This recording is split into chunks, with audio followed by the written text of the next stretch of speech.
ahan mamaktada Inspector TAYAI tabiribasimu James Saigujamna taram noksabagaloina naikoknona khurumjari ngasi supudona laksari Inspector TAYAI samriga matfu mari suba tangka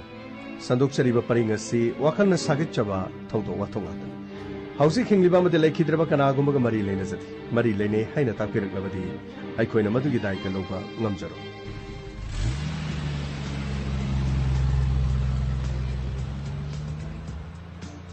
Come. No, come on,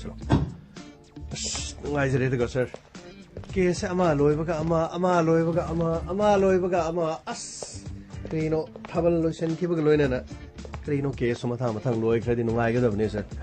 Long way, I do, sir. Crino, social media, the Namo, music might have a gimarol among River, or even my arms, sir. Cree Haggard, no Kong, sir. I do, sir. The hand in the Pimas arm and the smile high, man.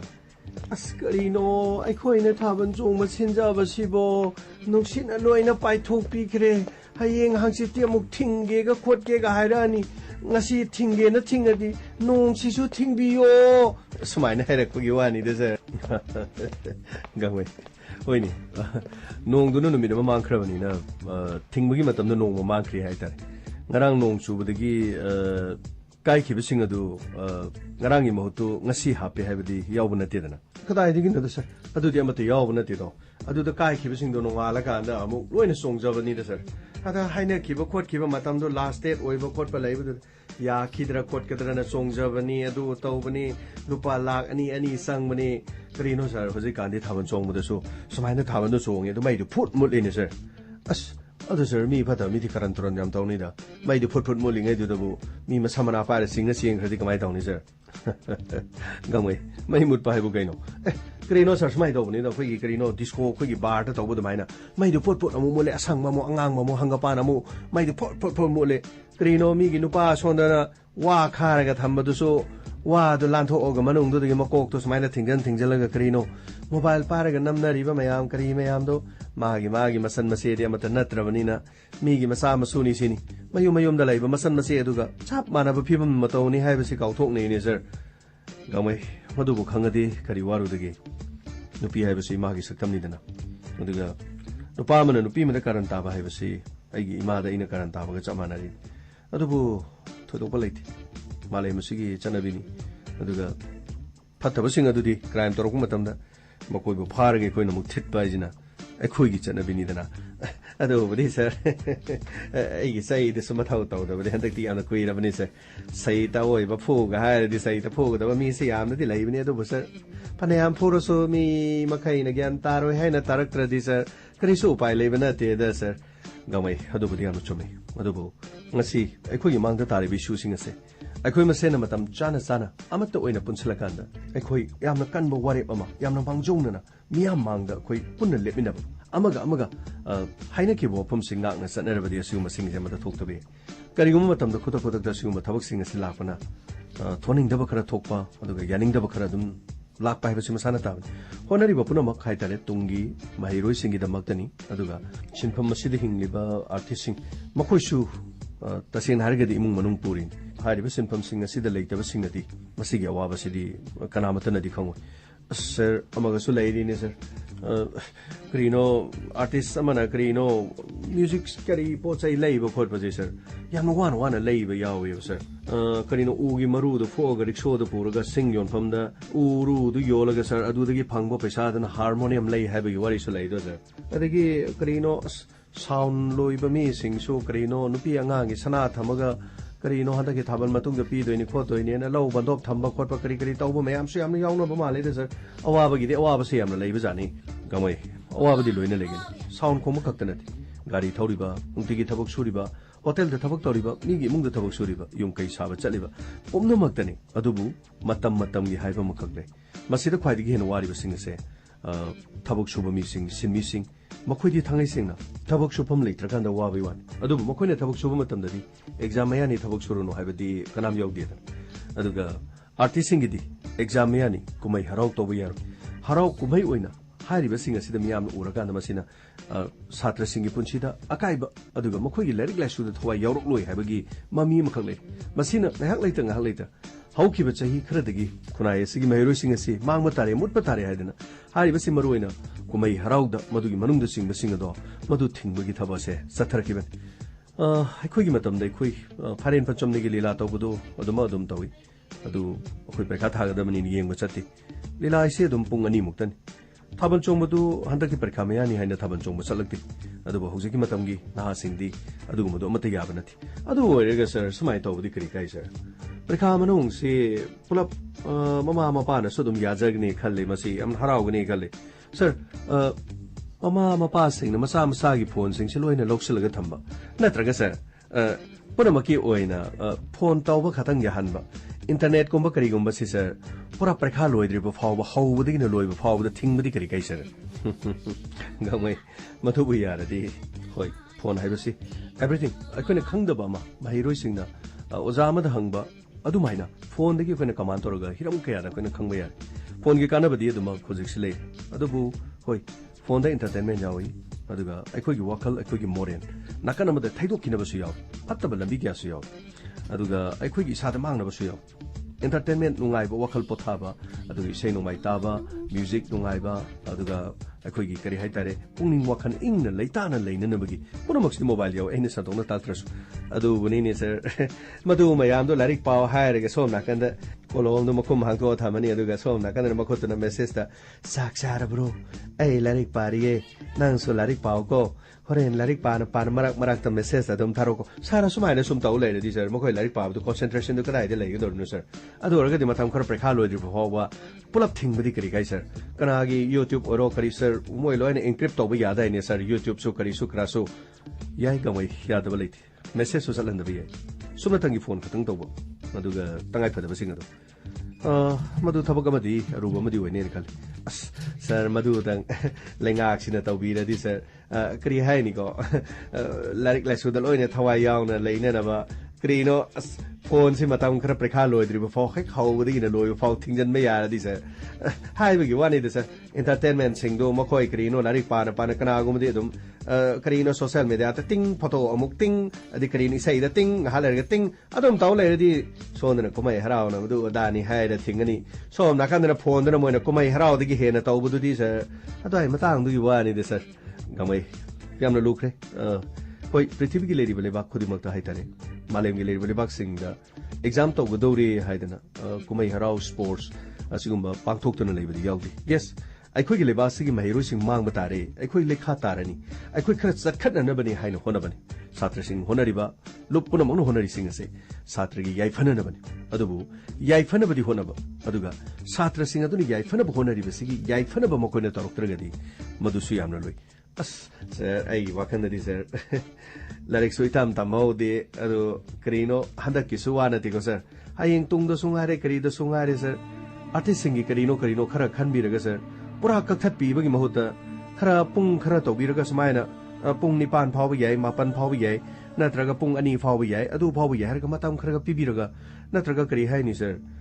sara makti hendana ba hai tare ko sir hapta amada krino ningthauka su yai yum sa kaisa su yai numit phaba thangja su yai nomaijing su yai haibugumba numit tre ni gi manung da numit humni gumba ani gumba khar ka ya bi di sir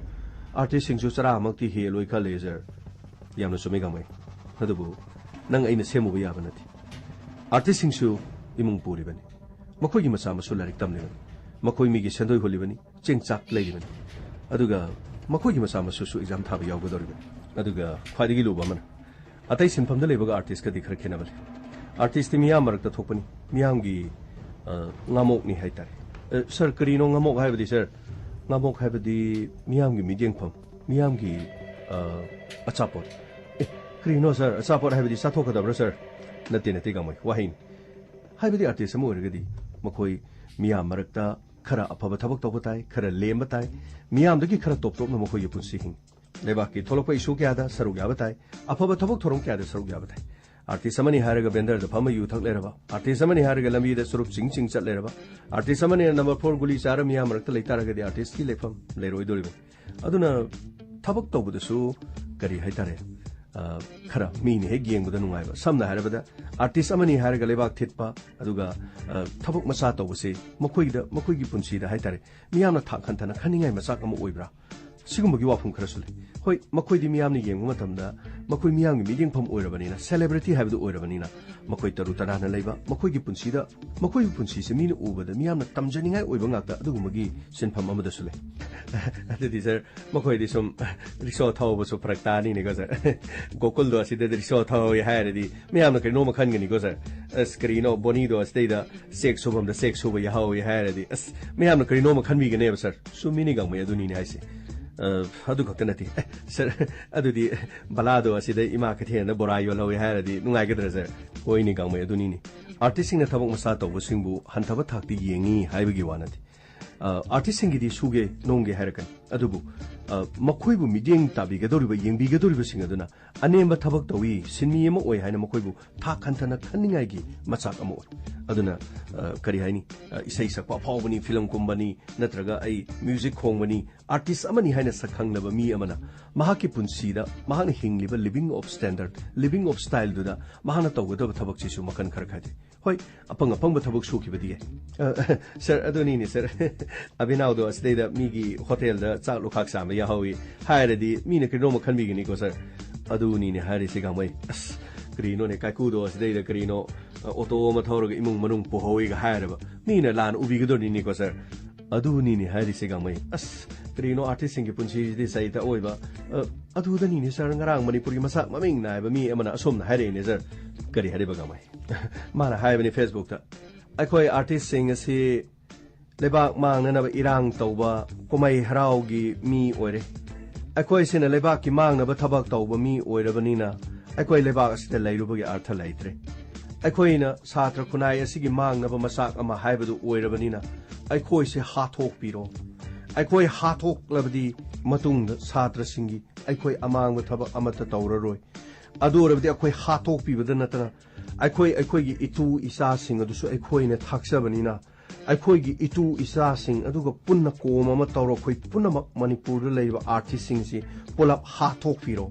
मरमदी अखोइ pull-up हाथोक पिरदी अखोइ लेबाकी येकनबो ओइररोय महिरोय सिंगी येकनबो ओइररोय sound खोंबा थिनबा येइबा कावबा film कुंबा लीला रोय सिंग नुपी साबा नुपा साबा करी साबा पुनमक सिंग कोम अमा तौरगा pull-up हाथोक पिरगा अखोइसे फुमजनबिग्रो अमुक हन Manipur artist हाइबसे अमुक खन्न लेहाउ सोंहनबिरनु अदु ओइरबदी छात्रगी खुनाइसिंग अपनबसु थोक्लरोय थाबनसु चोंगरोय इसैसु सअरोय लीलासु लाअरोय फिल्मसु कुमरोय एल्बमसु लाअरोय साउंडसु मकोन थोअरोय गिटारसु दुम मै थाद्रसु यारनी अदगिदी करिनो थाबल चोंगबसु लेसाबिसिंगसु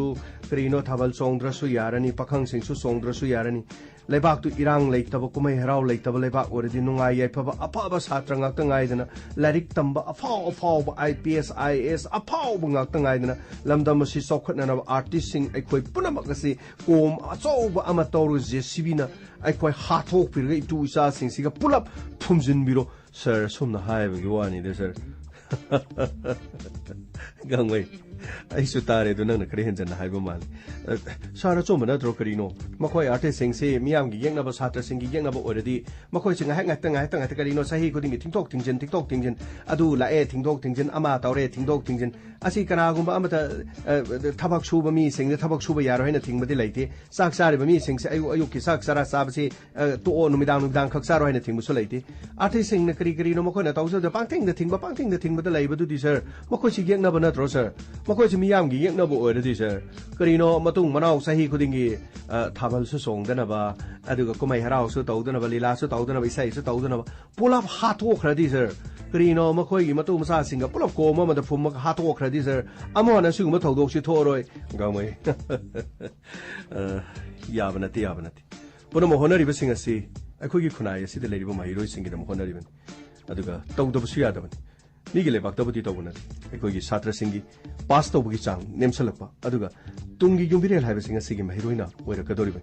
अदुन लाकदोरिबा महिरोय सिंगी पुंसीदा खरा अपनबा थोक्तननबगीदमा एग्जाम मया नक्सिलकपदा खरा थिंगबन सही खुदिमकी अदुमक थिंगबदि नतेदना असदुबा सर एग्जाम मया दा थिंगबो ओइरसु करिनो एग्जाम मया अदुददि sir मखोइगी करिनो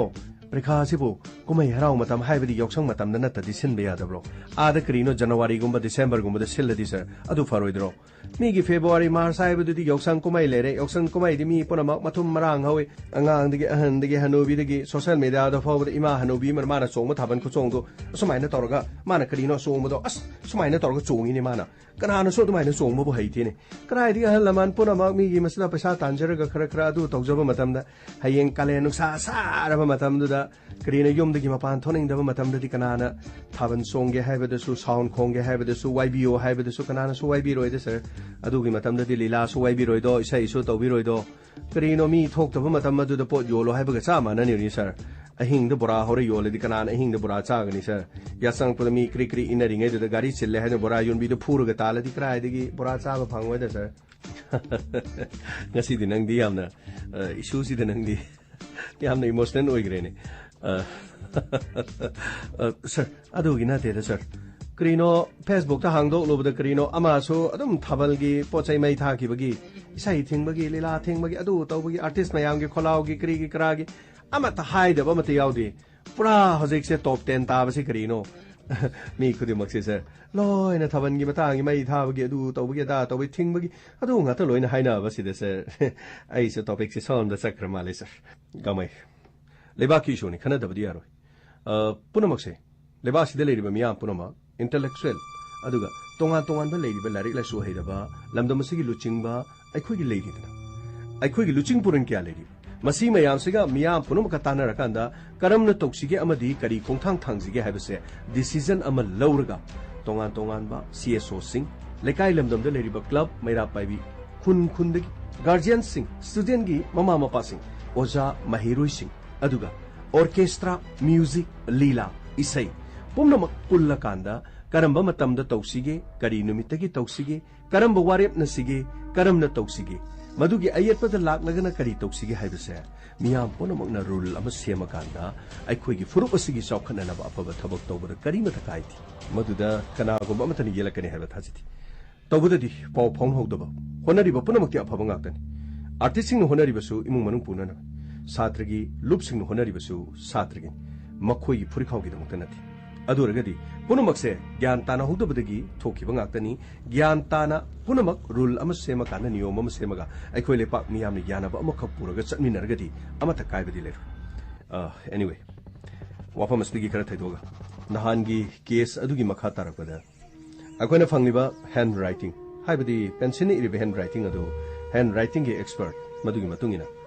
handwriting asi kana ni ibno haibadi madugi report ama lai sir handwriting si masama haibadi bimon masama ke handwriting na habisu confirm tor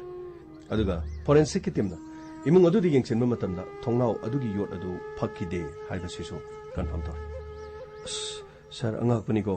ma gi nupi bu chingne haidana ma ne he ta hatok bu bu nupi su masa phajai ma su thabak tawi krino sir mi se lai ba masai nga tan hana ba nati ko paisa pai ba mi masa phajaba mi so adum hanai ko sir gamai maduni amna loris anyway ai kadanga tang potaki funny sir ai so maning digi hayai amon madu khra hega thomgo maro kana maga hayai manga taruk ta sar kiget oi picha oi lao ne hayai sa se lao ne krino hayai sa badi ko pra punsi yamna sa mo ne thom maro na maga hayai do as sa bu chaning de ko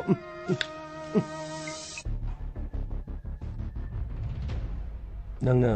aingonda sanabadi yaroi aishu mini adugane aina nangi na takta kai to ngame hedo aina honda loin uthorora nangna tawja sai de dine kaisu nati mo kaisu nati aingonda dine nangi punsi lekha ta hange de aigi mi ko khrada nang lori ile nang ningoni pamsike nang thasina hai nang ne ngondagi pami bisikani aina no ndagi pamba karisnat nang na ibu lamakhang thung do cha jabra hayu nang na kari gino ba ingon da lamakhang do hundo chalis ai di ngon da lamakhang do hundo kiri nang na sana gi punsi da mirai kibe aduga nang na pamba lambi ma da nang na sakhibe ai di ngon da mirai kibe leike kari aina no ndagi lap thuli ba nang ga iga sibu ngai khone kana na nungsi na haige amta hayo ba nang ga iga se nungsi na phongdok bu se kana na no ba madu nang ne ngonda nungsi na haikra ba so aini yaro har badi yaki dabi aini su namu nungsi bani na nang na nungsi ha badi da yaki ba male kesu kana da bo anesi why am I sok thono gumsi nang ina punchi to mangan nang bodybuilder mo rega Mr. India nang title lor mata madu reina nang ina sakna to aduga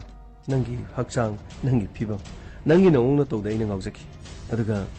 aina no da propose to yes nang na accept to bigi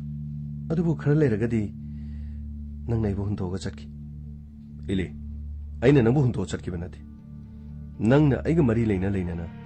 nangi atopa nungsinaba aduga nangi atopa khongthang amada lakpudagi ai nongodagi lapthokpa takibani ai tasinadi nongoda lapthokibani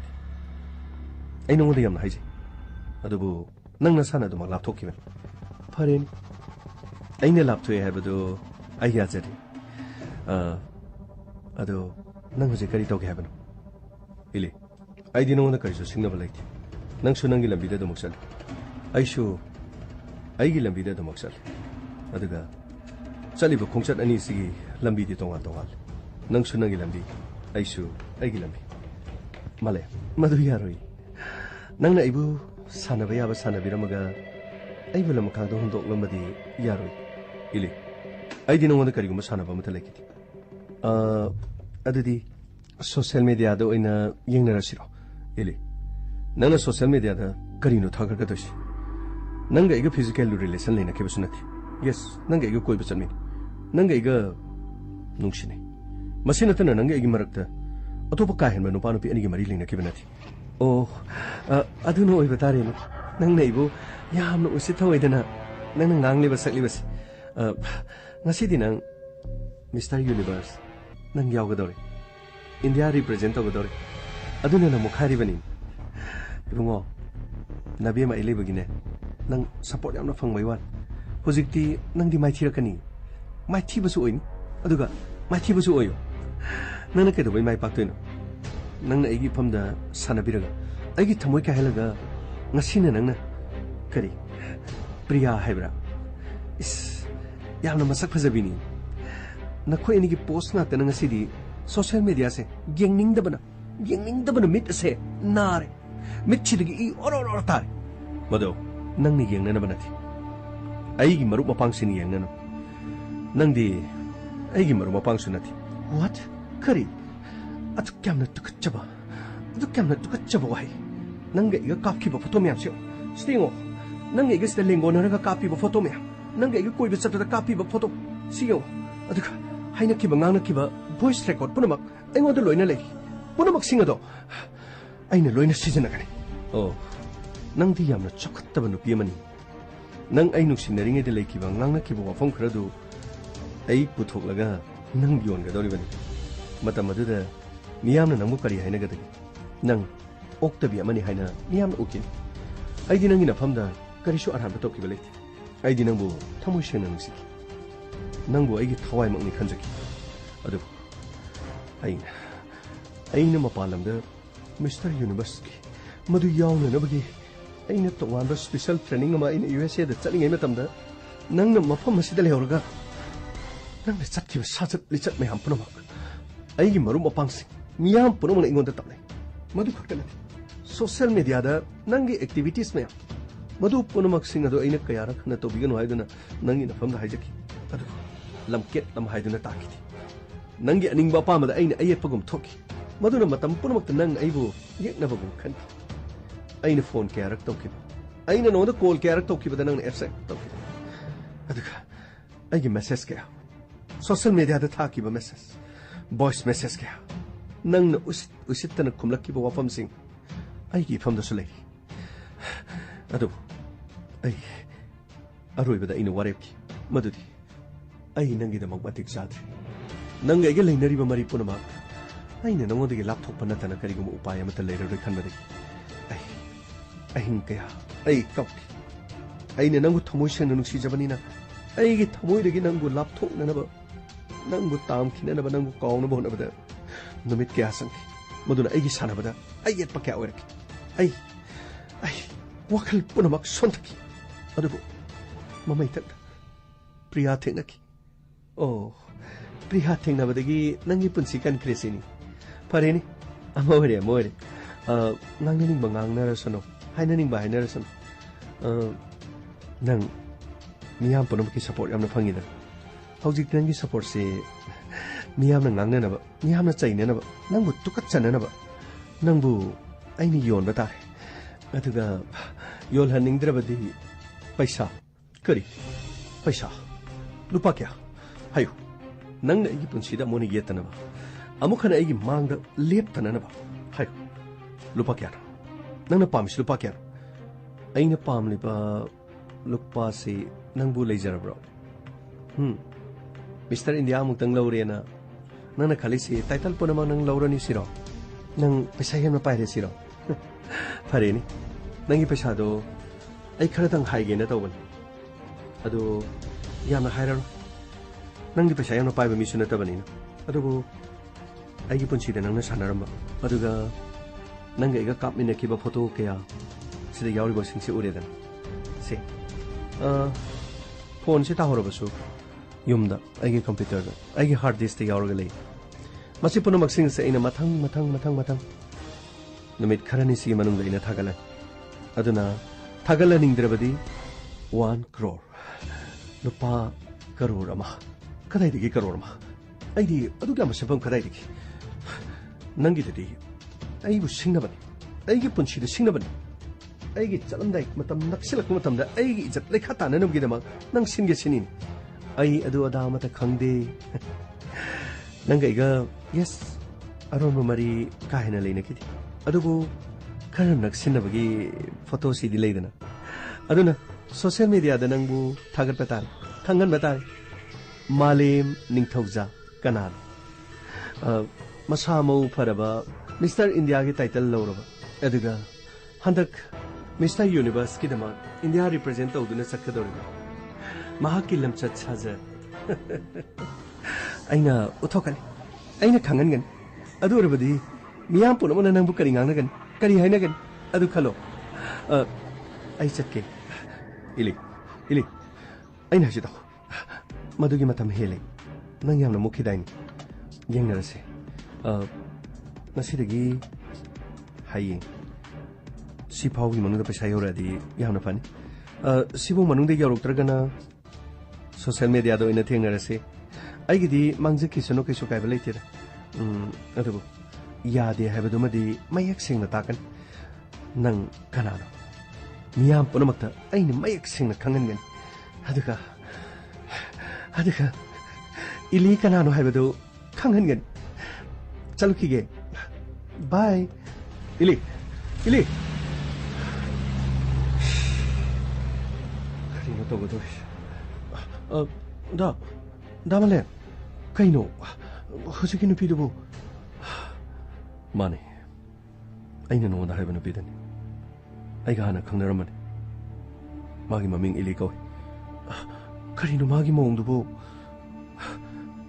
मोहमी तौद्रो माने अइना हाइबदनी nangna bagamti magi masakasiga mana tokthoriba mongsiga yamna kinabani nungai afaba macha masun aduga tokthoriba ngangthoriba wadu uredana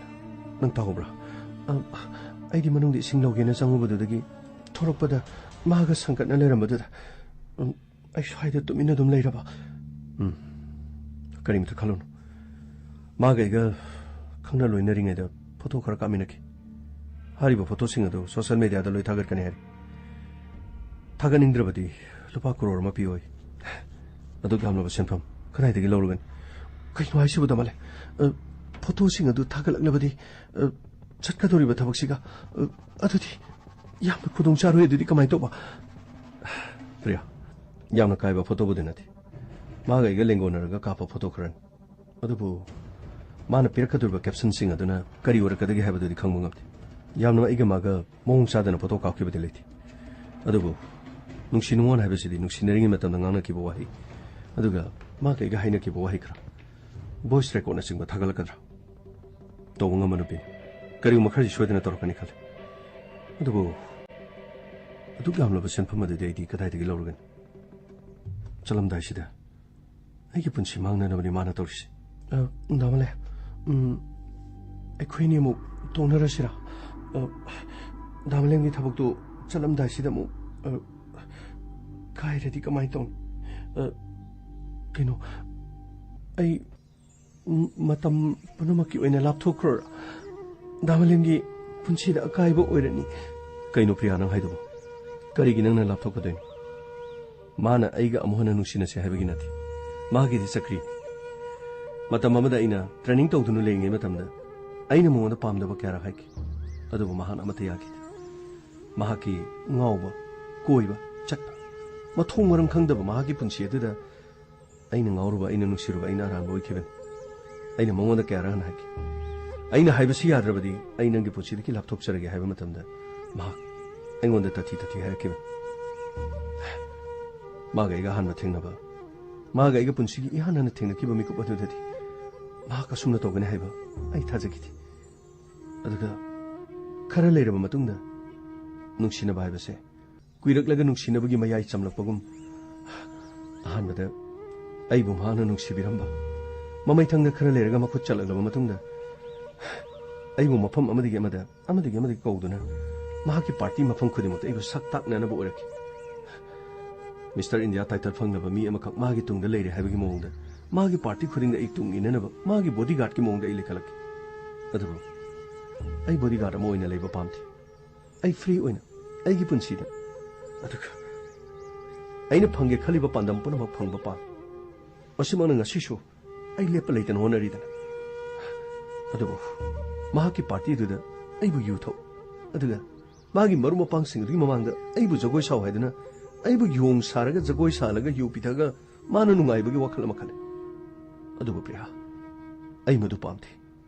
ꯑꯩꯗꯤ ꯃꯗꯨ ꯇꯁꯦꯡꯅ ꯄꯥꯝꯗꯦ. ꯃꯗꯨꯃꯅ ꯃꯥꯒꯤ ꯄꯨꯟꯁꯤꯗꯒꯤ ꯑꯩ ꯂꯥꯞꯊꯣꯛꯄ ꯇꯥꯈꯤ. ꯑꯩꯒꯤ ꯑꯅꯤꯡꯕ ꯑꯄꯥꯝꯕ ꯑꯩ ꯂꯩꯖꯩ. ꯑꯩꯒꯤ ꯁꯅꯥ ꯂꯩꯄꯥꯛ, ꯑꯩꯒꯤ ꯏꯔꯩꯄꯥꯛ ꯑꯁꯤꯒꯤꯗꯃꯛ ꯑꯩ ꯃꯤꯡꯆꯠ ꯎꯔꯣꯡ ꯈꯤꯡꯕ ꯄꯥꯝꯃꯤ. ꯑꯩꯕꯨ ꯏꯃꯥ ꯏꯄꯥꯅ ꯄꯣꯛꯂꯛꯂꯤꯕꯁꯤꯕꯨ ꯑꯩꯕꯨ ꯂꯩꯈꯥ ꯇꯥꯅꯅꯕ꯭ꯔꯣ?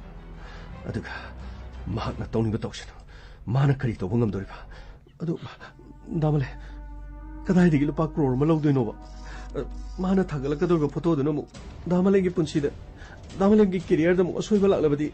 ꯀꯔꯤ ꯑꯃꯨꯛ ꯇꯧꯒꯅꯤ? ꯀꯔꯤꯃꯇ ꯈꯜꯂꯨ. ꯃꯥ ꯀꯔꯤꯁꯨ ꯇꯧꯕ ꯉꯝꯃꯣꯏ. ꯍꯦꯟꯖꯜꯂꯒꯅ ꯀꯔꯤ ꯇꯧꯒꯗꯒꯦ ꯍꯥꯏꯕꯗꯨ ꯌꯦꯡꯕ ꯇꯥꯔꯦ. ꯏꯖꯠ ꯃꯥꯡꯂꯕꯁꯨ ꯃꯥꯡꯕ ꯇꯥꯕꯅꯤ. ꯑꯗꯨꯕꯨ ꯑꯩꯅ ꯐꯪꯂꯤꯕ ꯄꯥꯟꯗꯝ ꯑꯁꯤꯗꯤ ꯑꯩ ꯆꯪꯁꯤꯟꯈꯤꯒꯅꯤ. ꯑꯩ ꯂꯦꯞꯇꯅ ꯍꯣꯠꯅꯈꯤꯒꯅꯤ. ꯑꯗꯨꯕꯨ ꯗꯥꯃꯂꯦ, ꯑꯁꯤꯕꯨ ꯗꯥꯃꯂꯦꯝꯒ ꯅꯨꯡꯁꯤꯅꯔꯝꯃꯤ ꯍꯥꯏꯁꯤꯕꯨ ꯀꯃꯥꯏꯅ ꯇꯧꯔꯤꯅꯣꯕ? ꯅꯨꯡꯁꯤꯅꯔꯝꯕꯒꯤ ꯃꯑꯣꯡ ꯀꯔꯤꯃꯠꯇ ꯃꯥꯟꯗꯤ. ꯄ꯭ꯔꯤꯌꯥ, ꯌꯥꯝꯅ ꯅꯨꯡꯁꯤꯅꯔꯝꯃꯤ. ꯑꯗꯨꯛꯀꯤ ꯃꯇꯤꯛ ꯅꯨꯡꯁꯤꯅꯔꯝꯃꯤ. ꯑꯁꯨꯝꯅ ꯇꯧꯔꯛꯀꯅꯤ ꯍꯥꯏꯕꯁꯦ ꯑꯩ ꯊꯥꯖꯈꯤꯗꯦ. ꯍꯧꯖꯤꯛ ꯐꯥꯎꯕ ꯊꯥꯖꯗꯦ. ꯑꯗꯨꯕꯨ ꯈꯥꯃꯣ, ꯑꯁꯤ ꯂꯩꯔꯦ. ꯈꯥꯃꯣ. ꯑꯁ, ꯌꯦꯡꯉꯣ. ꯁꯤꯒꯤ ꯆꯤꯡꯊꯛꯁꯤꯗꯒꯤ ꯌꯦꯡꯕꯗ ꯃꯈꯥꯁꯤ ꯀꯌꯥꯝ ꯐꯖꯩꯅ ꯌꯦꯡꯉꯨꯅꯦ. ꯌꯥꯝꯅ ꯐꯖꯕꯅꯤ. ꯂꯨꯖꯤꯡ ꯂꯣꯌꯥ, ꯆꯤꯡꯅꯨꯡ ꯃꯥꯅꯨꯡ, ꯑꯩꯈꯣꯏꯒꯤ ꯈꯨꯡꯒꯪ. ꯃꯥꯂꯦꯝꯗ ꯌꯦꯡꯅꯔꯨꯕꯗꯤ ꯃꯅꯤꯄꯨꯔꯗꯤ ꯁ꯭ꯋꯤꯖꯔꯂꯦꯟꯒꯨꯝꯕꯅꯤ ꯍꯥꯏꯅꯔꯤꯕꯅꯤ. ꯀꯥꯏꯗꯩꯅꯣꯗ, ꯁ꯭ꯋꯤꯖꯔꯂꯦꯟꯅꯦꯅ ꯍꯥꯏꯗꯨꯕꯨ ꯆꯤꯡꯅꯨꯡ ꯃꯥꯅꯨꯡ ꯑꯁꯤꯕꯨ ꯀꯃꯥꯏꯅ ꯁ꯭ꯋꯤꯖꯔꯂꯦꯟꯅꯣ? ꯕꯤꯜꯗꯤꯡ ꯑꯃꯠꯇ ꯂꯩꯕꯁꯨ ꯅꯠꯇꯦ, ꯃꯩꯒꯤ ꯃꯉꯥꯜ ꯑꯃꯠꯇꯁꯨ ꯂꯩꯕ ꯅꯠꯇꯦ. ꯉꯥꯏꯍꯥꯛ ꯂꯩꯔꯗꯤ ꯀꯥꯡꯒꯤ ꯀꯥꯡ ꯉꯥꯛꯇ, ꯇꯨꯃꯤꯠ ꯀꯥꯡ ꯃꯌꯥꯝ ꯊꯣꯛꯂꯛꯑꯅꯤ. ꯏꯕꯨꯡꯉꯣ, ꯌꯦꯡꯕꯗ ꯁꯨꯝ ꯐꯖꯕ ꯋꯥꯅꯤ. ꯅꯨꯃꯤꯗꯥꯡ ꯊꯦꯡꯖꯜꯂꯛꯑꯗꯤ ꯅꯣꯏ ꯁꯥꯏꯁꯦ ꯀꯥꯡ ꯌꯥꯝꯅ ꯆꯤꯛꯄꯅꯤ. ꯆꯠꯂꯨꯔꯁꯤ ꯂꯥꯛꯑꯣ. ꯇꯤꯝꯐꯥ ꯀꯥꯐꯩꯒ ꯑꯃꯨꯛ ꯆꯤꯛꯇꯅ. ꯏꯂꯤ, ꯅꯪꯅ ꯑꯩꯈꯣꯏ ꯈꯨꯡꯒꯪꯁꯦ ꯀꯩꯁꯨ ꯂꯩꯇꯅ ꯈꯜꯂꯤ. ꯈꯨꯡꯒꯪꯗ ꯄꯣꯛꯂꯕꯗꯤ ꯈꯨꯡꯒꯪꯒꯤ ꯍꯤꯡꯕꯒꯤ ꯅꯨꯡꯉꯥꯏꯕꯒꯤ ꯃꯍꯥꯎ ꯑꯃ ꯂꯩ. ꯃꯁꯤꯒꯤ ꯃꯍꯥꯎꯁꯦ ꯅꯈꯣꯏꯒꯤ ꯁꯍꯔꯗꯗꯤ ꯐꯪꯗꯦ. ꯑꯗꯨꯒ ꯅꯈꯣꯏꯒꯤ ꯁꯍꯔꯗ ꯂꯩꯔꯤꯕ ꯃꯗꯨꯒꯤ ꯅꯨꯡꯉꯥꯏꯕꯒꯤ ꯃꯍꯥꯎ ꯈꯔꯁꯨ ꯑꯗꯨꯝ ꯂꯩꯒꯅꯤ. ꯑꯩꯈꯣꯏꯒꯤ ꯈꯨꯡꯒꯪꯗ ꯑꯃꯨꯛ ꯐꯪꯉꯨ. ꯃꯁꯤꯗꯤ ꯈꯨꯕꯥꯛ ꯈꯨꯅꯝꯅꯤ. ꯑꯃꯗ ꯐꯪꯕꯅ ꯑꯃꯗ ꯐꯪꯗꯕꯅꯤ. ꯑꯗꯨꯕꯨ ꯑꯃꯅ ꯑꯃꯕꯨꯗꯤ ꯏꯀꯥꯏ ꯈꯨꯝꯅꯒꯗꯕꯅꯤ. Respect it's other. ꯑꯗꯨ ꯅꯠꯇ꯭ꯔꯒꯗꯤ ꯀꯩꯗꯧꯉꯩꯗ ꯊꯣꯡ ꯃꯥꯟꯅꯅ ꯆꯥꯎꯈꯠꯄ ꯉꯝꯃꯣꯏ. ꯈꯨꯡꯒꯪꯗ ꯂꯩꯕ ꯃꯤꯁꯤꯡꯅ ꯑꯩꯈꯣꯏ ꯈꯨꯡꯒꯪꯅ ꯃꯍꯦꯜꯂꯦꯅ ꯈꯜꯂꯕ, ꯁꯍꯔꯗ ꯂꯩꯕ ꯃꯤꯁꯤꯡꯅ ꯑꯩꯈꯣꯏꯅ ꯃꯍꯦꯜꯂꯦ ꯍꯥꯏꯗꯨꯅ ꯆꯠꯂꯕꯗꯤ ꯈꯨꯡꯒꯪꯒ ꯁꯍꯔꯒ ꯀꯔꯝꯕ ꯃꯇꯝꯗ ꯄꯨꯟꯁꯤꯟꯅꯒꯗꯧꯔꯤꯒꯦ? ꯏꯁ, ꯏꯕꯨꯡꯉꯣ, ꯑꯗꯨ ꯉꯥꯏ ꯂꯩꯔꯁꯦ ꯍꯥꯏꯔꯣ?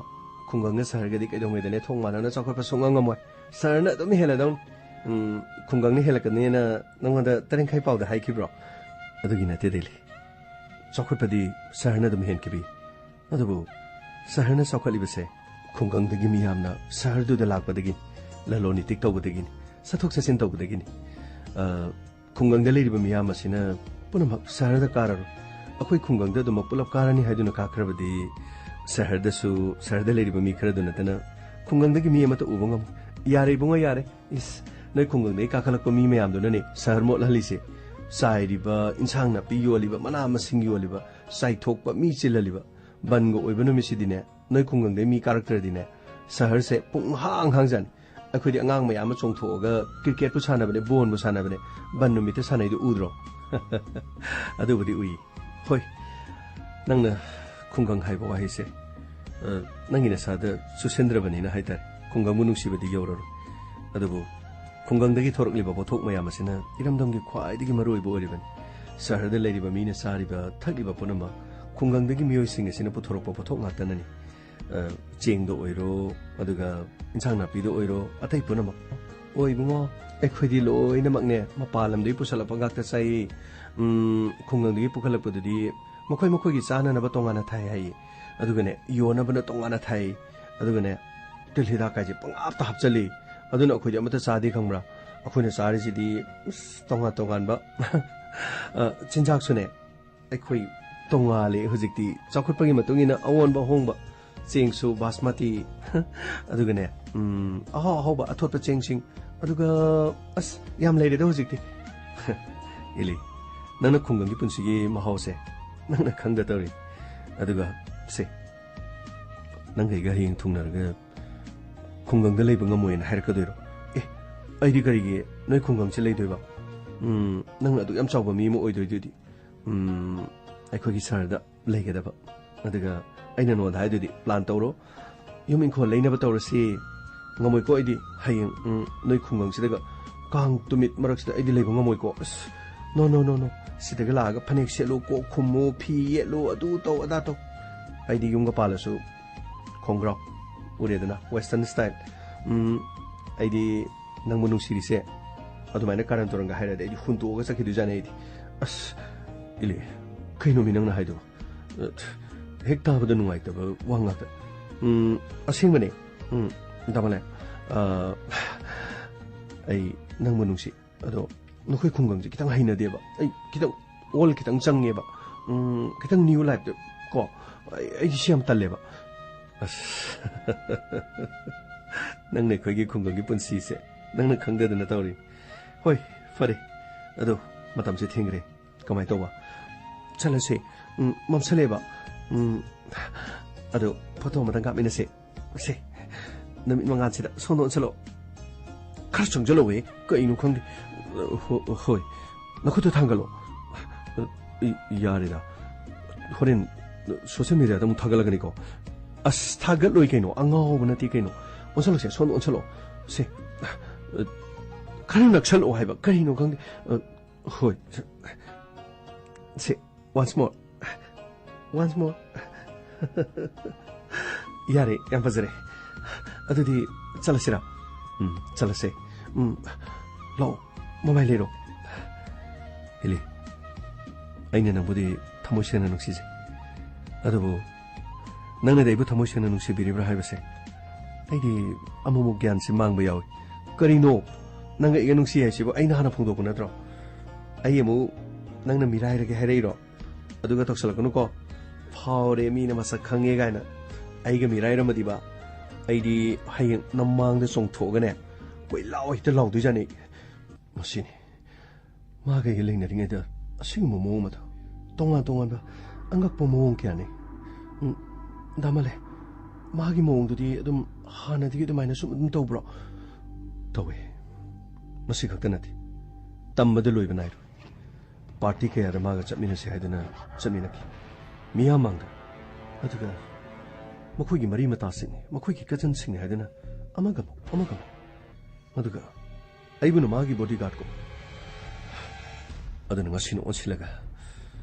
aigi mayokta lekhalaga huji kaktana asukoi bedi kari mata hairaktraga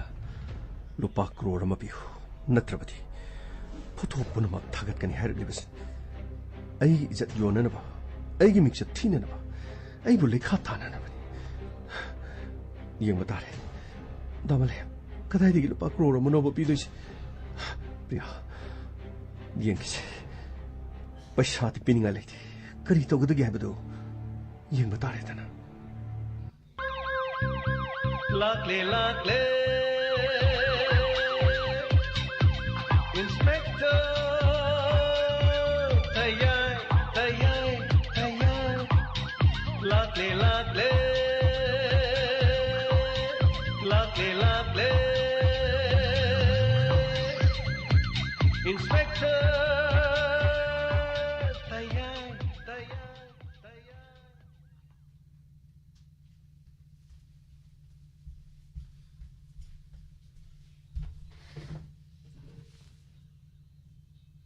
Handa na takat sari lantok sari inspector TAYAI hanjan batangkak samriga marpu mari suba tangkak tabiri ba puna mapu haningan itana takat sari tonga ba platform ni panda lantok sari batorom ni mayam na pibira pa feedback amadi comment kar patok sage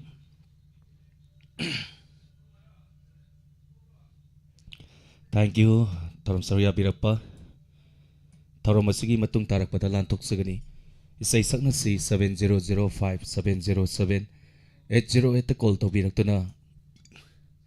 isay sana si Thorom Saru Yabiu maya na pibiro pa feedback amadi comment kar patok sage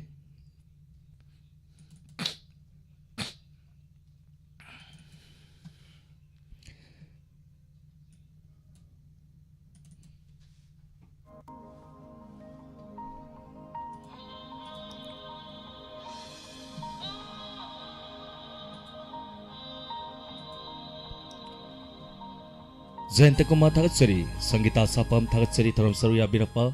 ngang biton nong thombam tagat seri Sobita Naurembam tagat seri Sangapa manjan tagat seri Thorom Saru Yabirapa Sunita Devi tagat seri Thorom Saru Yabirapa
Ningol Sako Baga Mari Lena na Fonki by say Ningol Singda Saita by say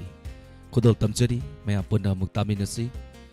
Say Sibusaliba James Haigurujam Kudol Tamjari Maya Punda Taminasi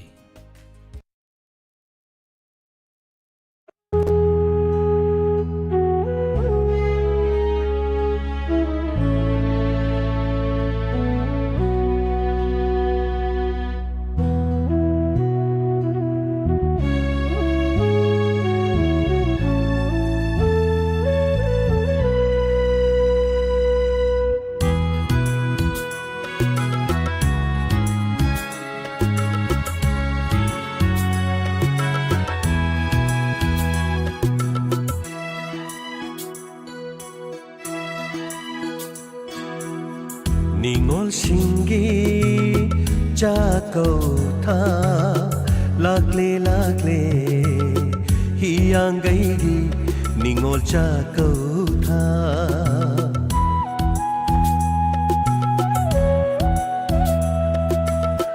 Ningol Shingi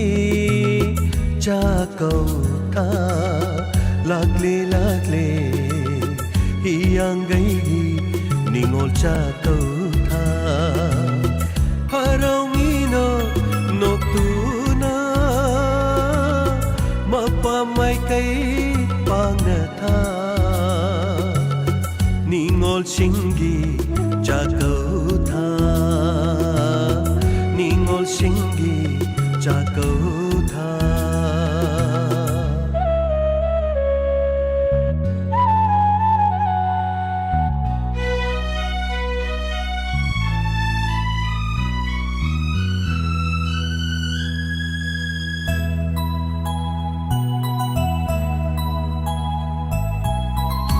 Jaba kharadang shetla charaga yaujaningna mapam lamdam ningol singna lai jaba kharadang shetla charaga yaujaningna mapam lamdam ningol singna Thengnarani mabung mopa masung mamanabising Thengnarani mabung mopa masung mamanabising Pukmen paumen naraga hauki bawari kaya ningsing duna Tengharani chakrabat hawai mitlu pirana Ningol singi cha câu tha lakle lakle hiyang gai gi ningol cha câu tha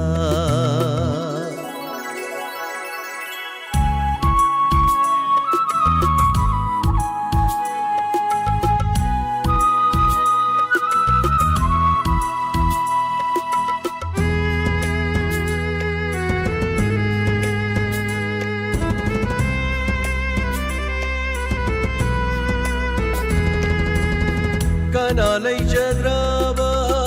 ningol singidi milupirang sintaba numidni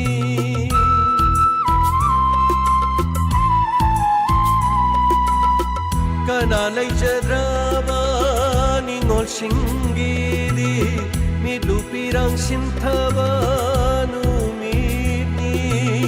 Cheptha cheptha yengjari mappa mai kai yengduna lakhidara haiduna yengjari mappa mai kai yengduna mitlu pirang kangdana ningol singi cha câu tha lakle lakle hiyang gai ningol cha câu tha harau ngino no tuna mapa mai kai pang na tha ningol singi cha câu tha ningol singi cha câu tha ningol singi cha câu tha lakle lakle hiyang gai gi ningol cha câu tha hiyang gai gi ningol cha câu tha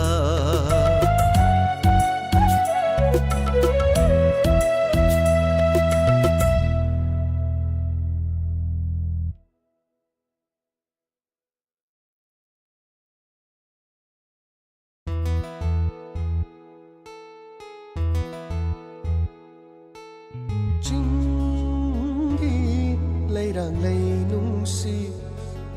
malam gisahum kalakle Chingi leirang lei nung si malam gisahum kalakle Lot la rotha moida lona chikna tum Lot la rotha moida lona chikna tum Chingi leirang lei nung si Chingi leirang lei nung si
laija thik lage jingna parai pumba ta doklo shing la laija thik lage jingna parai pumba ta doklo jingi lairang lainung si tamda laisha tamlaru jingi lairang lainung si tamda laisha tamlaru Chan taka phung masila khamana thinali falkare ruinga nau na thada uklumi singri ma singasa Chan taka phung masila